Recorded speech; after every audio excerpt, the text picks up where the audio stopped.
And we're live. Hello, book lovers. Welcome to the 137th episode of Authors Love Bookstores, broadcasting here on A Mighty Blaze.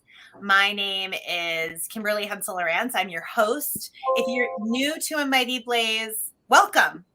We're a group of volunteer creatives who host online literary events to support books, authors, and the wider publishing community.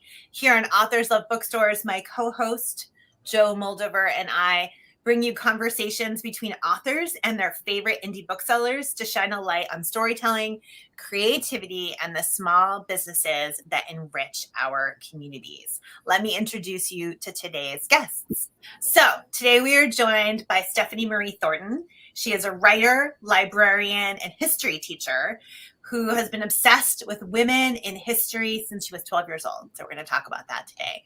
She's also the USA Today bestselling author of 8 novels, including her brand new book, Her Lost Words, a novel of Mary Wollstonecraft and Mary Shelley. Her other books are all historical fiction about women throughout history, and we're going to include a link to our website where you can go check them all out. Stephanie is joining us today from Alaska, where she lives with her family. Our other guest today is Donnell Smith, who is a co-owner of the Writer's Block Bookstore and Cafe in Anchorage, Alaska. She is also coming to us today from Alaska. The Writer's Block is an independent bookstore, arts venue, and gathering space that features house-made and local food, drink, music, art, and more. I did check out the menu, and I have to tell you, I was very hungry when I read it, and very angry that Uber Eats cannot deliver from Anchorage to Boston. Kind of too far. Donnell, in addition to the bookstore, she is a writer and communications expert. So welcome to you both. We're very happy that you're here. Thanks so much for having us on. This is so exciting. Wonderful. So to our audience, if you have questions for our guests, we want to hear them. Put them in a comment below the broadcast, and we will get to as many as we can later on in the show. Okay, so for Stephanie, let's start with you. Tell our audience about your connection to the Writer's Block. What makes the store so special to you and the people in your community in Anchorage? Well, Alaska is very large, but we have, a small population. And for a long time, I felt like we didn't really have a great meeting place for book lovers, like just a cozy, lovely little spot where as soon as you walk in the door, these are my people. And a Writer's Block is that spot. So I was so excited when they opened, and they've been so gracious in supporting me and my writing efforts. They set me up to do a reading for American Princess, which was my novel about Theodore Roosevelt's hellion of a daughter, Alice. And most recently, they also had me in a panel with the Alaska Writers Guild to talk about Her Lost Words and the writing process. And yay! So it's just such a supportive, wonderful bookstore that I just love that they go out of their way to really facilitate author events and just, show us local authors some love. It makes a big difference. So thank you so much, Donnell. Thank you. I love the description that the bookstore is a place that goes out of its way to support local authors. That's a real advantage and gift to the community. Donnell, can you tell us about how this bookstore came to be and the history of the Writer's Block? You also have multiple owners. So tell us a little bit about your leadership team. Because the store opened 5 years ago. Am I correct? 5 years ago? 5 years ago, a little more than 5 years ago. Yeah, so tell us how it came to be. Sure. Well, so most of us are writers of one sort or the other or all. We're also really involved in the arts. And the one of the owners, Vered, was a book publisher, also a writer. Her father is was a poet. We have his work here. One of the owners, Tika, is a teacher. So shout out to teachers, Stephanie, and also a writer, and produced a magazine called F Magazine. One of the owners is a ER doctor, Kathy, who also has deep connections with the arts and literary sort of landscape. And then I'm also a writer and worked for an art house. So when we got together, we were kind of very interested in the space that kind of integrated all the art forms, with the bookstore, the shelves kind of as the shell around the space. And we kind of started looking around for properties, and there was it's kind of a square property in Spenard, which is a storied community here in Anchorage. And it was called Adults Only. And all sorts of things happened in Adults Only over the years. It was at one point a video store for adults, and it was one point a retail store for adults, and certainly a lot of other things that were potentially really not cool and possibly illegal. But we kind of got the space, and the old building had no windows, and we started doing art installations and writerly events. We had poetry, for example. And I remember one story where we were having a poetry event, and a poet was reading, and one of the former customers of the Adults Only opened the door, stared into the room at all these people sitting around a poet, and just looked stunned, backed out, and quickly hightailed it out of here, because poetry is shocking sometimes when you expect something else. So that's a little bit of our history. We opened about 5 years ago, so we weren't open very long when COVID happened, and COVID was rough for everyone. But fortunately, a lot of people got a lot of writing done. Yes, that we're definitely seeing the bounty of all of that now, right? All these books are coming out that were written during that time. And thankfully, there are bookstores like yours where we can go and buy them from. And that's a reminder to the audience that we're going to drop links below the broadcast in the comments to purchasing all of Stephanie's books from the Writer's Block and then other books we mentioned during the broadcast. So please go check those out. So Stephanie, congratulations on Her Last Words. Thank you. So this is the story of Mary Wollstonecraft, who is a feminist writer, and her daughter, Mary Shelley, who I think we all probably read Frankenstein in high school English class. And I know I have it on my shelf in my house. And I'm not totally sure that I knew that they were mother and daughter until I read I probably maybe knew that, but didn't really know it until I read your book. You have some great reviews. Publishers Weekly calls Her Last Words stirring and says that you bring a sense of urgency to these women's inner lives, as well as a fair amount of insight into their work. Much has been written about the authors, but Thornton does justice to their singular lives. Book Reporter says that Her Last Words grabs at your heart and mind at once and gives greater worth to the idea that someday we all can find a way to support and celebrate each other in whatever partnership we wish to have. And there's more. That's just two highlights. Congratulations. Thank you. It's always exciting when people like your book and have wonderful things to say about it. Tell us about this book. What inspired you to write the story of the two Marys? So Her Last Words is a true passion project. I taught AP World History and AP European History for years. And there was a project during the Enlightenment where, pick a famous philosopher and tell us about them and da-da-da. And Mary Wollstonecraft was always on the list. And she was sometimes the only woman on the list, especially in a smaller class. And her words captivated me. And then when I also didn't put two and two together right away that Mary Shelley was her daughter. And then a little digging oh my gosh, this is amazing. So that was just kind of rattling around in my brain for a while. And then after I finished A Most Clever Girl, my last three books prior to this were in the 20th century. And I love older history as well as 20th century, but I was craving, I want to do some research in a different era. And feminists and the suffragettes and women just pushing for women's rights and women's equality. That's something I've always loved teaching about. And I thought, surely there's novels about Mary Wollstonecraft. And then I started digging and well, there's not really, and there's not one about her and Mary Shelley. And if you want to find two women, a mother-daughter duo who were power like women's rights and just really forward thinking for women. Like it doesn't get much better than that. So started doing the research and I just fell in love with both of their stories more and more because they really were ahead of their time. And I think because of them, Mary Wollstonecraft wrote Vindication of the Rights of Woman, which became a cornerstone of modern feminist philosophy. And just like, you don't have to be a feminist to appreciate, like, her premise was women should be educated. So if we go back to, all of these different philosophers from the Enlightenment who were saying, hey, rights for all. And she was the one who was like, and you're leaving out half of the population, literally half. No one's talking about this. So we owe a lot to her. I have a daughter, and I like she's headed off to a summer camp at Harvard to go learn for a few weeks, and like,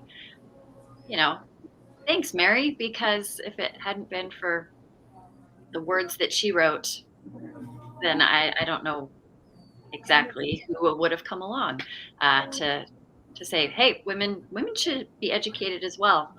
And then, of course, Mary Shelley, I mean, mother of science fiction. And man, that story continues to reverberate. It's a classic for a reason.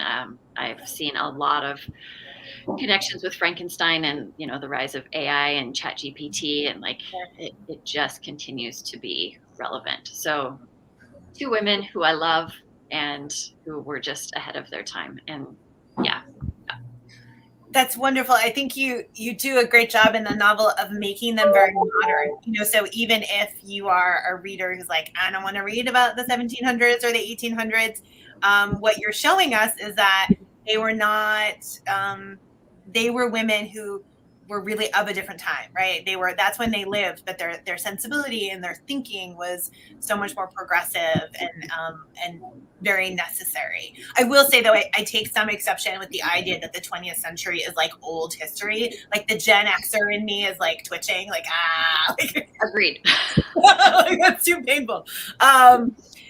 So do you remember the first scene that you wrote of this novel? And did it stay in the book?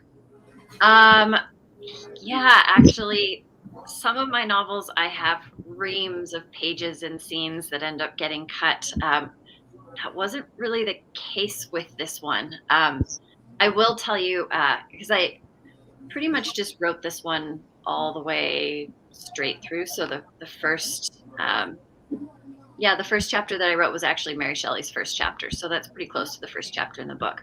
But every once in a while, there's this aha moment where like some sort of serendipity happens. And I'm not making this up. I was writing the scene where Mary Shelley is at Villa Diodati in Switzerland, and she sits down to start writing Frankenstein after the dare from Lord Byron. And I had reread Frankenstein. I read it a couple of times actually over the course of reading this. And thought, okay, well, what scene would be the most powerful? Which one, like, do I want to just include a snippet of to cat? And I started writing, and it's as he's coming to life, Frankenstein's monster. And then I did a little bit of research, and that was the first scene that she wrote. Oh. So it was just kind of like, oh, well, that was just perfect. I mean, it's a powerful scene, but just to know that the scene that I picked was actually the one that she started writing first was like, oh, okay, I kind of got goosebumps. Wonderful. The story alternates POVs, alternates stories between the Marys. Did you write all Mary Shelley, all Mary Wollstonecraft, or did you go back and forth? I'm always curious when you read a book of multiple POVs, like how does the author do that? Do you stay in one entirely, or do you kind of switch gears each day? Right. And I've talked to authors who have those, and sometimes it varies from book to book. And some authors have a particular system. In this one, I plotted it out. There's the, are you a pantser or a plotter? And I'm generally a plotter because it's historical fiction. There's certain events that happen in a certain order. And I wanted, one event to maybe act as a mirror for the event in the next point of view of the next chapter. So I did do it just back and forth alternating. But it was like there was a grand vision, which I mostly stuck to. That doesn't always happen, but it did here. Impressive. Well, that makes sense because it was a passion project. I would assume that meant you've been thinking about it for a long time. It was right. Yeah. And this one was a little trickier because this is not a spoiler. It happens. It's very clear. Mary Wollstonecraft died just a few days after giving birth to Mary Shelley. So that was a challenge I had to figure out how to tackle early on, because the two women are not, they're going to be on the same page together for just a few pages. While Mary Shelley's an infant, she's not going to remember that. So finding ways to weave that together, I figured it would be easier to plot that out from the beginning than try to go back and try to braid it together. Smart. Okay, great. Thank you for explaining that. We'll definitely come back to the book. I want to ask Donnell a question. So when I was preparing for today, I found a story about the writer's block in which you were quoted, and you had this like incredibly beautiful quote about the store that I wanted to ask you about. You said that the writer's block is about sharing the wisdom of age and the flavors of the world. It's about immersing yourself in the fantastic and delving into the marrow. It's about entering the unknown, feeling uncomfortable, and meeting people you feel you have known all your life. I mean, I'm not sure that I've read a better description of someone talking about a bookstore than that. It is so beautiful and so hopeful, I guess. Hopeful. And I wanted you to tell us about how the store serves the community, how it brings together disparate voices and different opinions, and what you see as the store's purpose. Sure. I think part of it is, the way I see it, is the community's serving the writer's block. The place is built upon these passions, and it's built upon supporting people like Stephanie and artists, and like that beautiful work of taking sometimes difficult things or hard things for people to feel related to or connected to, like those books that are taking these historic figures, these women who are kind of in some ways lost, and making them alive again. And I feel like that's what happens here. The community comes in, and people in the community have kind of built the space into what it is.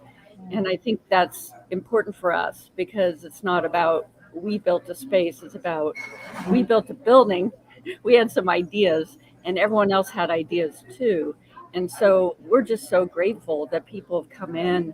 They've wanted to do events of all kinds. They want to talk about difficult topics. They want to talk about joyful art making. They want to talk about words. They want to talk about process. And all of that is what comes into the space because of the people who come here. And we're just super blessed that people came here and they just kind of were like, cool, we're going to make it this kind of place. This is the kind of place we want, and this is the kind of place we're going to support. You mentioned events, and I wanted to ask you, and because Stephanie also mentioned author events, and author events are the best. You know, as a reader, when you get to sit in a room with someone whose words move you, and you get to meet them and say thank you for their storytelling, it's just the best. But we have learned by doing this show that sometimes author events are also very unpredictable. We once had a book seller to tell us about an author who took their clothes off, like all sorts of things, right? So Stephanie, we have heard a lot of different things on the show. So Donnell, I wondered if you could think about the author events that you've had at the Writer's Block, and I'm not looking for stripping. That was its previous life. I'm curious what author event you had that's particularly special to you, like one that you think is so memorable that you love to reflect on or talk about or share with others. Wow. I mean, that's hard to pick one, I will say. You know, honestly, an interesting thing that happened with us is people coming in wanting to tell stories. And sometimes there are authors who have written these stories down, and sometimes they just had an experience. And so one of the things we did, we had an earthquake back in 2018, and it was pretty big. And we had a storytelling event, and I can't remember the exact title, but 907.2 stories or whatever, because it was 7.2 earthquake or something like that. And people showed up in the house. We were very surprised at how many people showed up because it was a kind of a scary earthquake. Teachers had like whack experiences in the classrooms and in the schools. And so we had people show up, and some of them were authors, and some of them were just people that saw the event and wanted to share their stories. And the reason I want to mention this one is what really impacted me personally, and I guess us as a business, is how many people want to tell stories, and they have these experiences, and they're super dramatic, and they're real, and they're palpable, and they're heartfelt, and they told these stories at the space. And these aren't written things, they're ephemeral, and maybe some of those people wrote them down. But that event stands out just because of the power of storytelling. And then we've had so many author events where people are coming in and just sharing things that they wrote down that are documented, that will be held like close to people for a long time. I think we've had so many, but a recent one was this local author, David, who wrote a book about octopuses called Everything Under the Rock. And he came in, I think it was last week, and he's a university professor, marine biologist, and he wrote this book, and tons of people showed up because, come on, octopuses. But also local people wanting to support the stories this person has about his experiences with octopuses and being in the ocean with them and learning from them. And that just stands out like as a recent really good experience of community and of writing and of bookmaking. Wonderful. Wonderful. And we're going to find that book you just mentioned. Can you repeat the title one more time? Everything Under the Rock? Everything Under a Rock, yeah. Okay, we'll find the link to that book below for people to check it out. So Stephanie, you have this line on your website that I'm gonna mess it up, but basically your focus is to write about women who have been forgotten in history. That's your brand, that's your focus. I love it. I think I find that that's one of the most interesting goals of historical fiction, is to tell us about the lives of people we might otherwise never know about. And your subjects have been varied. So we're talking about, these important writers and thinkers. And then we're also talking about the wife of Genghis Khan was a previous book of yours, and a daughter of a US president, and a pharaoh's daughter, and a Cold War spy, and many others. And I'm so curious about your process for choosing the women you focus on, because they are so different from one another. How do you decide this is the subject that speaks to me, this is a subject that has been forgotten and is worthy of time and attention now? So that's a great question, because I never know what the next book is necessarily going to be about.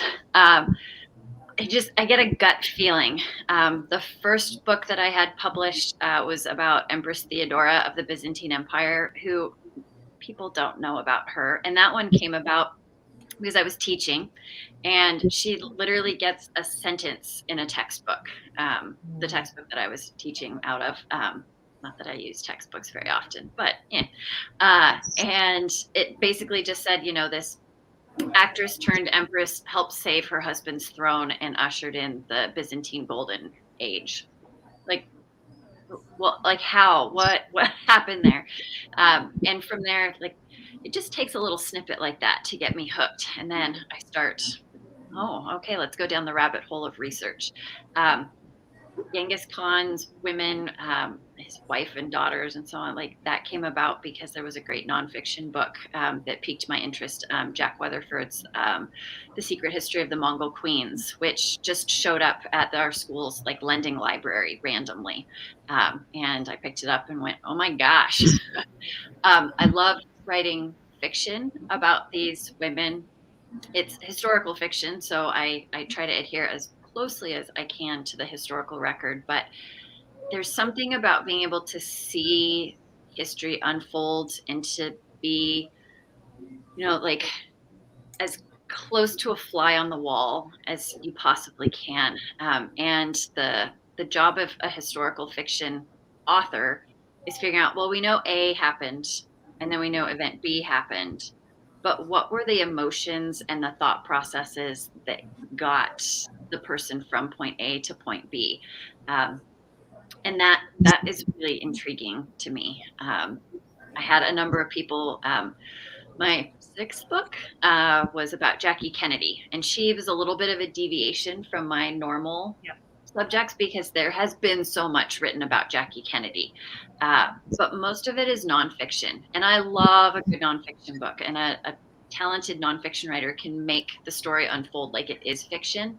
But like with that one, it was just, man, that woman experienced a lot of more modern history, but just some really amazing moments in US, but also world history. And I wanted readers, and maybe myself, because it's kind of like a time machine writing historical fiction, just to be able to see these things unfolding from, you know, her point of view and her perspective, and to feel the emotions. I have students, you know, like, all right, let's read about the Civil War, but let's read Killer Angels, because that's really going to get you guys in the moment at Gettysburg, and you're going to get attached to these characters that, like, oh, I read about this general who died on the field.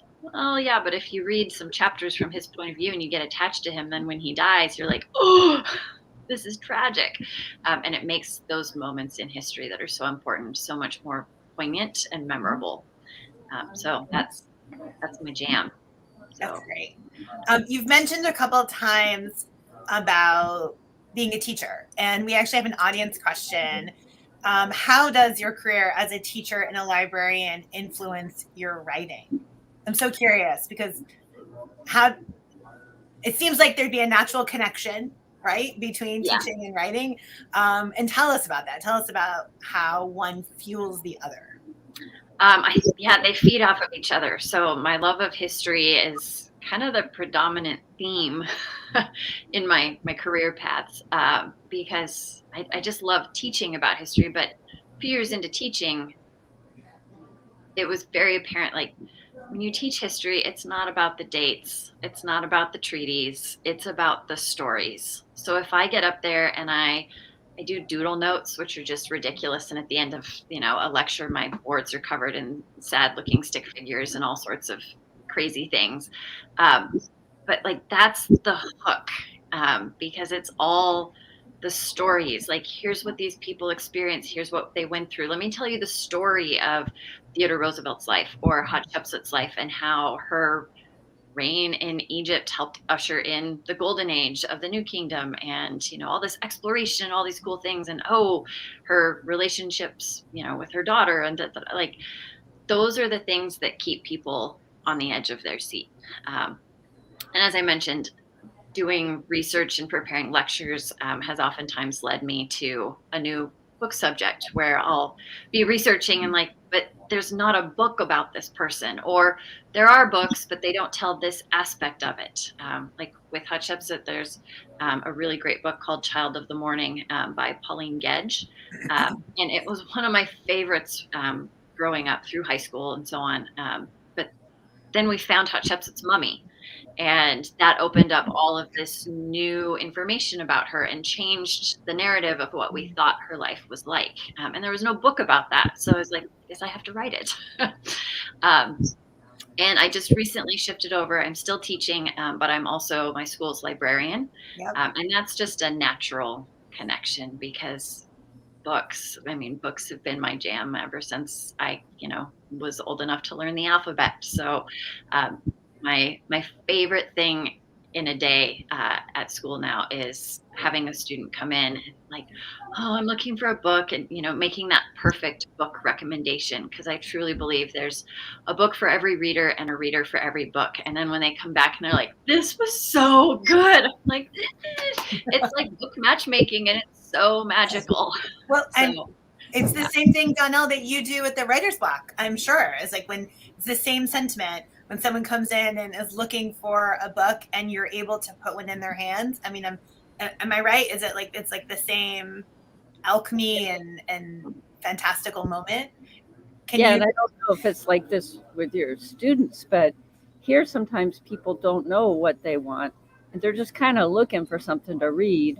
And it's kind of fun to be able to say, here's some books I've read recently, and here are the impacts they have. Here are the learnings. Here's the madness, or whatever the thing that they're like, oh, and sometimes they'll be curious and take a chance on maybe being a little uncomfortable because it's a different genre, or because it's a different subject matter than they're used to reading. And that's super fun, because then it's like, oh, right, you don't have to, books are not scary, even though sometimes what's in them is.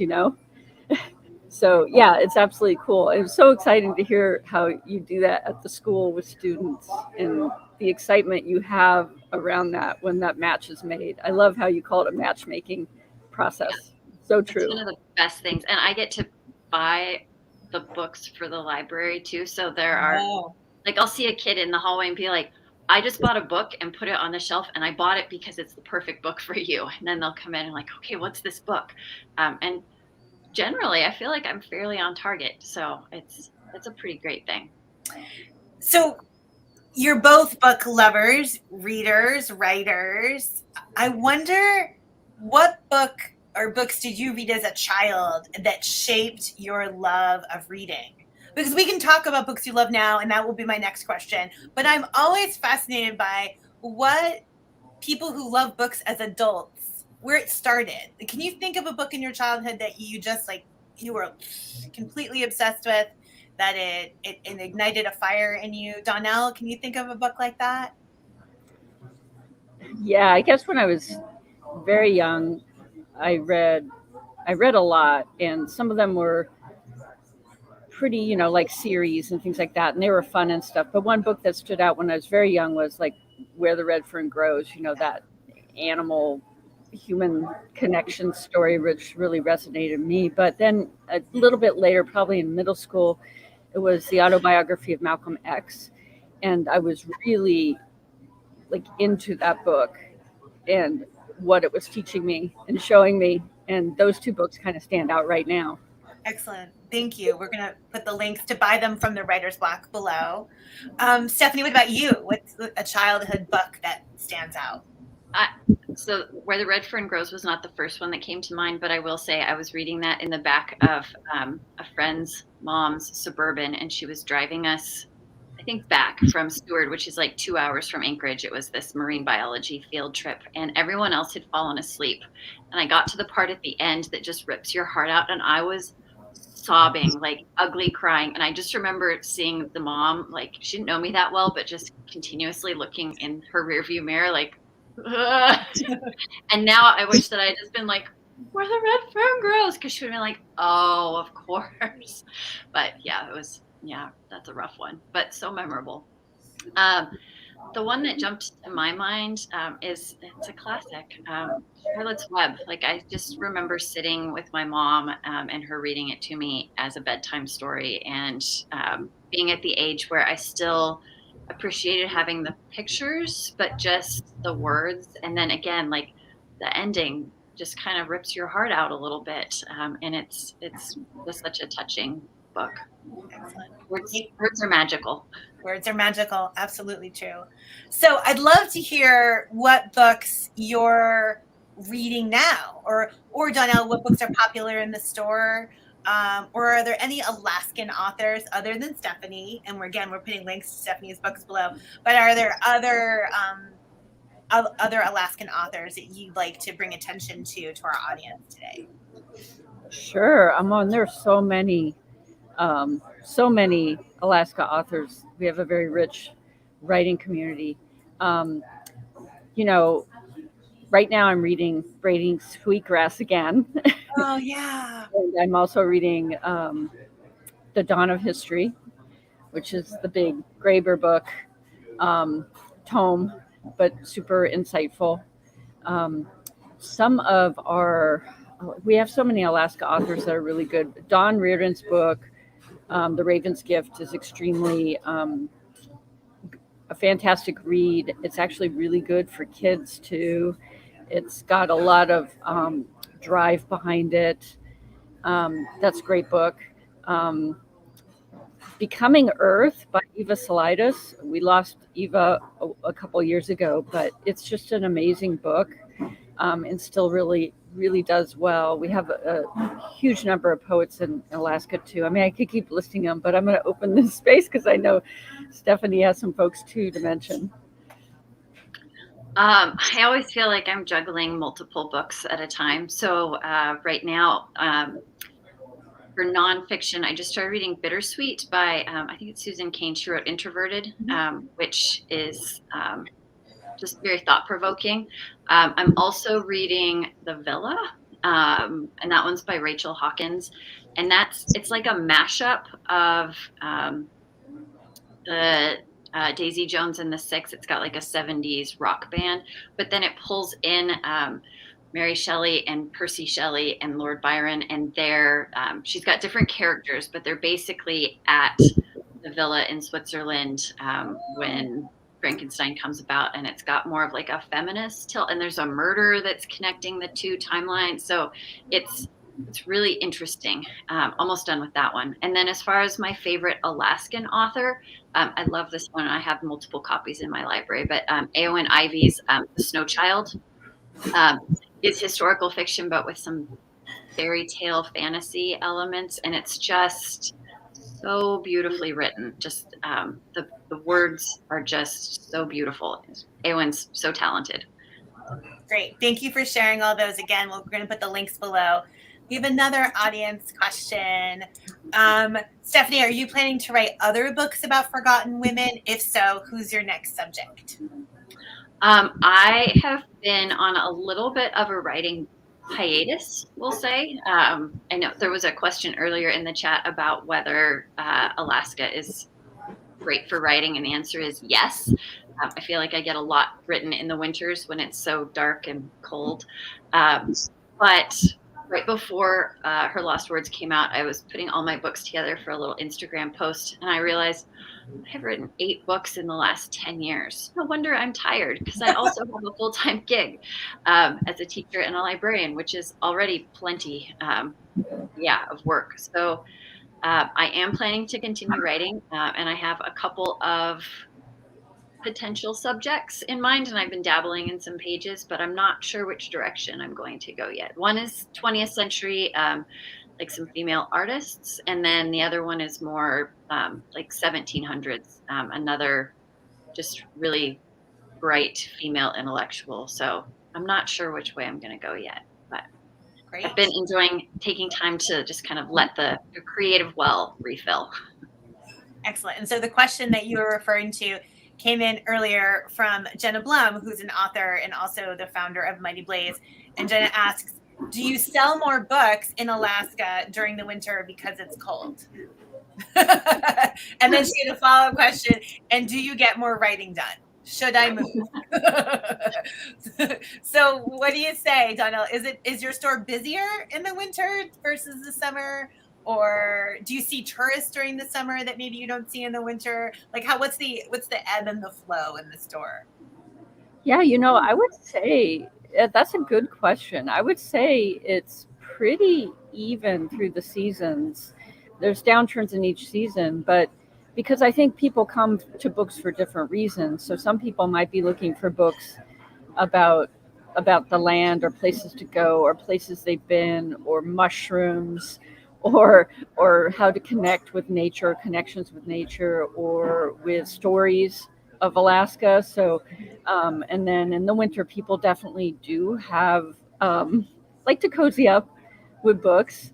But also in Alaska, you have a lot of people love the winter and spend a lot of time outdoors. So it's a little complicated, but I would imagine, and I do believe winter is a great time for writing.